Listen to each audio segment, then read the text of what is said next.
In a small remote village, there was an old house known by everyone as the Abandoned House. The stories surrounding it varied between folk tales and legends, all carrying the same warning. Don't go near it after sunset.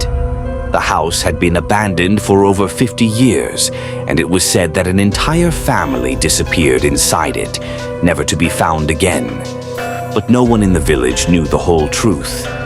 One cold winter night, 3 friends, Ahmed, Khalid, and Majed, decided to challenge the legend. They had a burning desire to break the fear barrier and prove to everyone that those stories were nothing but myths.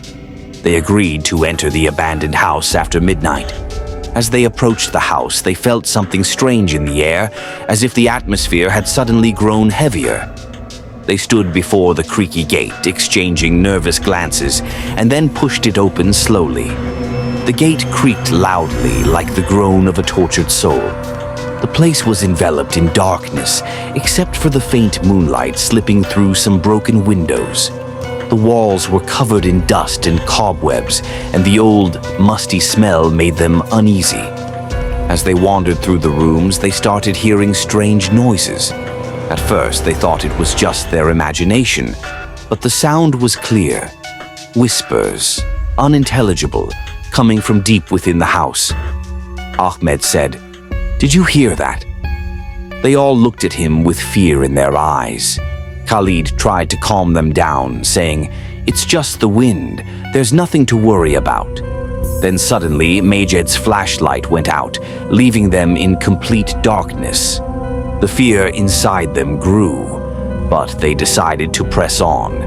They reached a room on the upper floor, and its doors were tightly shut. When they tried to open it, it wouldn't budge, as if something inside was holding it back. But then, in an unexpected moment, the door creaked open on its own, making a terrifying sound. Inside the room was a large mirror covering the entire wall, but their reflections weren't normal. There was something behind them.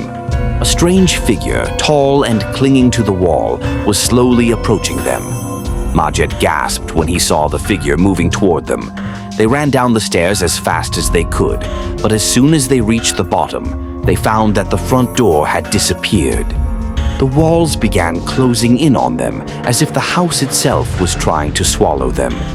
The whispers turned into muffled screams, then the sound of heavy footsteps echoed toward them. There was nowhere to hide. Suddenly they felt an intense cold enveloping their bodies. The spirits that had haunted the house for centuries appeared before them. The sight was indescribable. Distorted faces, hollow eyes, and hands reaching out to drag them into their dark world. Ahmed, who was the most terrified, collapsed to the floor, screaming, "Why did we come here? We're never getting out." Khalid and Majed tried to revive him, but something else was happening. The ground beneath them began to crack, revealing deep chasms that swallowed everything around them. As the spirits drew closer, Khalid remembered an old story his grandfather had told him, where he mentioned that the only way to escape was to admit your fear and believe in the spiritual power that protects you. Khalid began shouting at the top of his lungs, "We're sorry, we're afraid, and we beg for forgiveness." He repeated the phrase over and over until the spirits stopped moving, and the room gradually began to light up. The door to the house suddenly swung open, and they saw the outside light for the first time. Without thinking, they ran out of the house as fast as they could. When they looked back, the house had returned to its quiet state, as if nothing had happened. But deep down, they knew the spirits inside would never forgive them for disturbing their world. From that night on, no one in the village dared to approach the abandoned house again.